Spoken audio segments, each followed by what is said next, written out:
क्या किया है, 1000 श्लोक लिखे हैं एक अक्षर से, तो 24,000 श्लोक की व्याख्या की है वाल्मीकि रामायण। और वाल्मीकि रामायण में भी 24,000 श्लोक है, उसमें भी 1000 श्लोक लगे हुए हैं, एक अक्षर का संपुट लगा हुआ है। अब आप सोच लीजिए, जो गायत्री मंत्र जिसे कहते हैं धीमहि धारण करना, उसको धारण करके ऋषियों ने मनीषियों ने इस संस्कृति को जिंदा रखा था। और उसी के माध्यम से आदि गुरु शंकराचार्य ने ये 4 धाम बनाए थे। और 4 धामों में जब व्यक्ति के अंदर, परिवार के अंदर जब कमी आती थी, कोई न कोई दिक्कत आती थी, कोई न कोई परेशानी आती थी, उस परेशानी को दूर करने के लिए उन धामों में जा करके उस गुरु के सानिध्य में, उस गुरु के पास बैठ करके और अपने जीवन को जीने की कला का पाठ सीखते थे, उनको शांति मिलती थी। और नंबर 3 क्या है, नंबर 3 है इंसान का शरीर है जिसे विचार कहते हैं। हमारे बाबूजी आपको बताते रहते हैं, अभी कल ही थोड़ी सी विचारों की चर्चा बहुत सारे मनुष्यों को लेकर के की है। तो विचारों की चर्चा परम पूज्य गुरुदेव ने की है, इसलिए कि विचार हमारे मन मस्तिष्क में छाए होते हैं। धियो यो न प्रचोदयात्, वो बुद्धि की देवी है, ज्ञान की देवी है, तो वो बुद्धि देती है, उसको धारण तो करें, लेकिन धारण कैसे करेंगे, उससे प्रार्थना करते हुए। जैसे हाथी के ऊपर एक अंकुश लगा होता है, देखा है ना, हाथी रहता है तो हाथी भाग नहीं सकता है, हाथी को चलाने वाला ऊपर बैठ करके अंकुश लिए रहता है, सिखाता रहता है, इसको ध्यान रखो। उसी प्रकार से ये अंकुश है हमारे सबके जीवन में, उस गायत्री का जो चोटी रखाते हैं, जो जनेऊ पहनते हैं और जो धोती पहनते हैं, ये अंकुश के रूप में विद्यमान रहती है गायत्री के रूप में।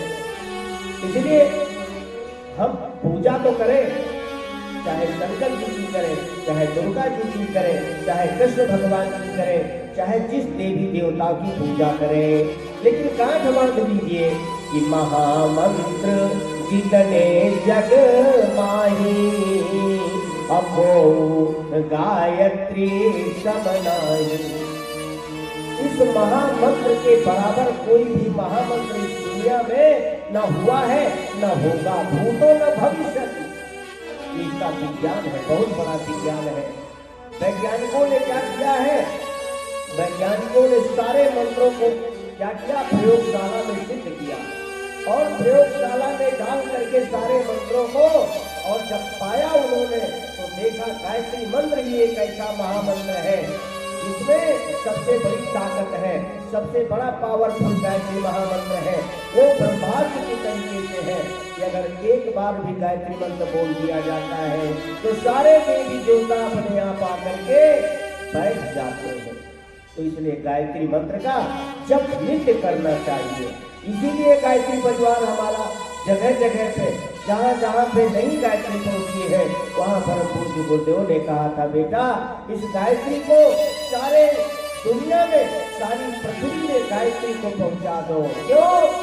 उसके हाथों में तो हथकड़ी लगी थी, उसके पैरों में तो बेड़ियां लगी थी, वो तो अंधकार उसको घोषित कर दिया था कि वो जब नहीं किया जा सकता है। इतना बड़ा प्रतिबंध लगा दिया। उस महाशक्ति ने, उस ऋषि ने तप किया, प्रार्थना की, और प्रार्थना करने के बाद उसने कहा, जाओ बेटे इस गायत्री को हम राष्ट्रीयकरण कर रहे हैं, ये सारी दुनिया में जा रही है, इसको कोई रोकने वाला पैदा नहीं होगा। क्यों? ये भगवान का मंत्र है, ये भगवान की शक्ति है, भगवान की देवी है, इसे ही ब्रह्म कहा गया है। और एको ब्रह्म द्वितीयो नास्ति, एक ही ब्रह्म है, दूसरा नहीं हो सकता है।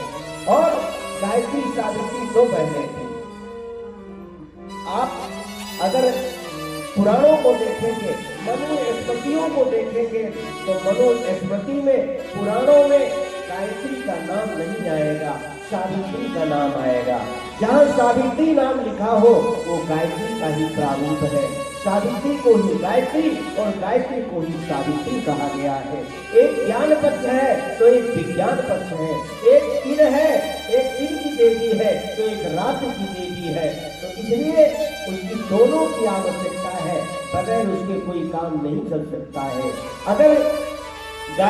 अगर सावित्री जड़ है तो गायत्री चेतन है, अगर गायत्री जड़ है तो सावित्री चेतन है, इसलिए दोनों का समावेश। अगर यज्ञ पिता है तो गायत्री माता है, तो इसलिए दोनों का समावेश होता है। इसलिए सभी लोग गायत्री मंत्र का अवश्य जाप करें। बिना इसके जाप किए हुए कुछ मिलता नहीं है। जैसे हिंदुओं का अगर कोई गुरु मंत्र है तो गायत्री मंत्र ही गुरु मंत्र कहा जाता है। दीक्षा अगर दी जाती थी किसी को तो गायत्री मंत्र की ही दीक्षा दी जाती थी। ये हिंदुओं का मंत्र था, ये सनातन धर्म का ही मंत्र था। आज तो बहुत मंत्र अलग अलग फैल गए, न मालूम गुरु मंत्र में कौन कौन सा मंत्र देते हैं मुझे नहीं पता है, लेकिन गुरु मंत्र में यही मंत्र पाया जाता है। तो मित्रों, भाइयों बहनों, जिस प्रकार से मुसलमानों के यहाँ कलमा की जाती है, कलमा को सिद्ध किया जाता है, ईसाइयों का भी एक गुरुमंत्र है जिसे बपतिस्मा कहते हैं, इसी प्रकार से हिंदू का भी एक गायत्री मंत्र है जिसे देवी गायत्री कहा गया है। तो इसलिए इस अंधकार को दूर करने के लिए एक ही शक्ति है जिसका नाम है गायत्री। अब वो गायत्री इस प्रकार से न रह जाए कि हम उसका जप न करें तो हमारा जीवन कैसे बनेगा, हमारा जीवन अधूरा हो जाएगा। परम पूज्य गुरुदेव ने इसी को कहते हुए कहा, बेटा अगर तुम इसको नहीं करोगे तो तुम्हारा विकास नहीं होगा। विकास की क्षमता है उसके अंदर। जिस प्रकार से